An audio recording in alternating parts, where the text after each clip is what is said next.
I think I bought it for about 15 quid and it's Gucci.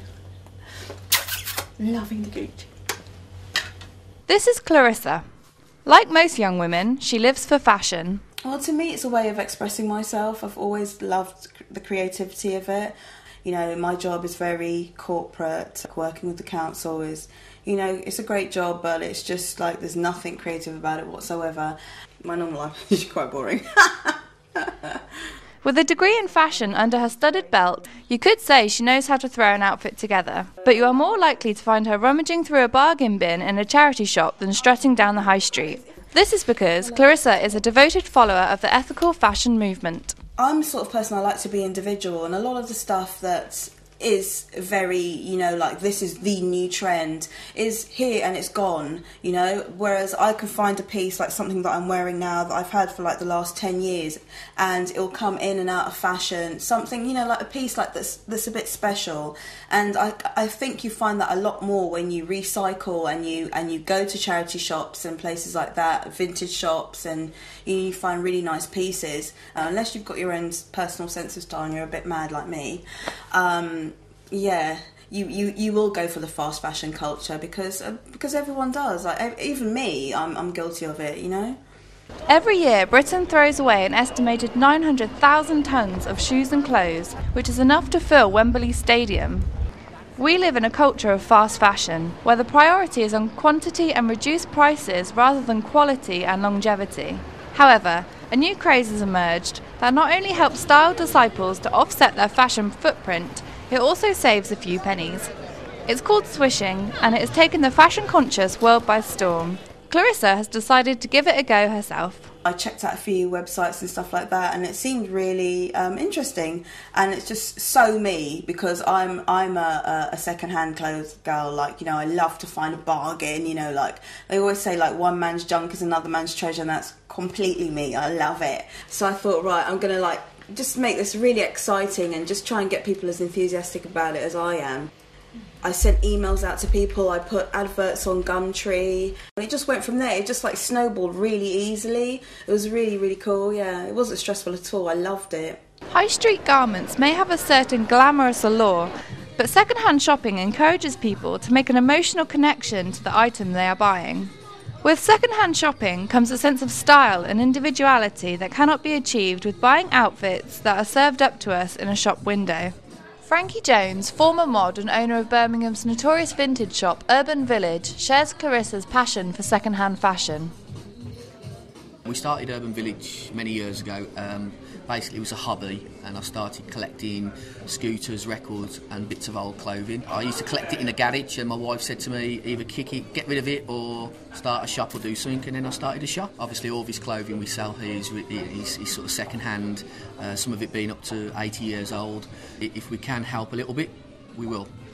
You know, when I was a mod, when I was young, my clothing I've still got now, and I'm 44, from the age of 16, 17, I've still got Chelsea boots from when I was 17.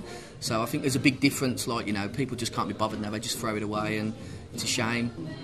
I mean, you're not going to find a piece of, I won't say any names, but a piece of clothing off the high street now in 30 years' time, it's wrecked. The colours fade, the stitching's poor, the quality of the material's not very good, so I think vintage is a way forward. Every garment bought second-hand helps reduce the amount of perfectly good clothing ending up in landfill sites, of which textiles makes up 12%. Of course, nobody is thinking of landfills when they take their second-hand bargains to the till, but we're happy to take the credit. Likewise, Clarissa's guests at her swishing party are not likely to be thinking of the ecological advantages whilst they're looking through the rails tomorrow, but that's all part of the fun. I'm a bit nervous that nobody shows up, but also really excited because I'm doing something that I believe in. This is something that I really believe in, and a lot of people have contacted me and shown enthusiasm towards it, so I think it's going to be a really exciting day. And if nothing else, I'm going to raise awareness for some really, really good charities. It's the morning of the swishing party, and Clarissa arrives at London's Hoxton Apprentice armed with unwanted clothes and plenty of wine for her shoppers. You come in with your stuff. I will basically give you tokens in exchange for what you bring in, and that's just to make sure that you can use those again at the next event, but also that we're getting like decent stuff. everyone gets a free drink, and then I'll just hang the stuff up and people just go for it, just like swap their stuff, you know, swap it for tokens. They bring the stuff that they want to me, and I deduct the tokens from their total score. So if they've got any token value left at the end, they can use that for the next party.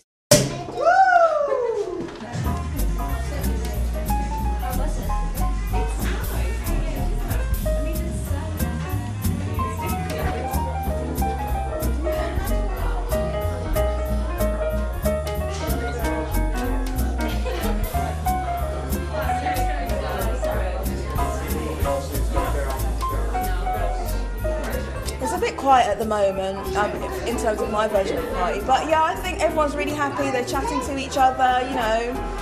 We've got some free drink going on. They're trying stuff on. So yeah, it's working. It's working, and everyone's asking me about the charities, and some people have been really generous. They've given me a tenner towards the charities. So yeah, it's working. I just hope loads more people come. Clarissa is not a scary eco-warrior. She is a normal person with a normal job who chooses to make a difference by doing something she loves. Whether it's swishing or rummaging through a charity shop, all it takes is a little extra time and commitment to reduce your fashion footprint.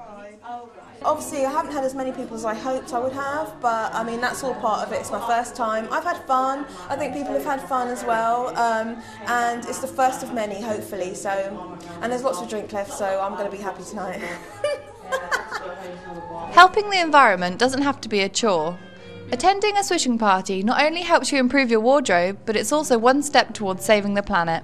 It's really like an easy way of helping the environment, recycling, and you may not be that may not be your main focus, but at the same time, at least when you look back at it like I do now, I know that I'm helping the environment by doing that. My normal life is like 1,000 miles away from like swishing and fashion and all the rest of it, but it's still in me, so like, you know, it'll always still be in me.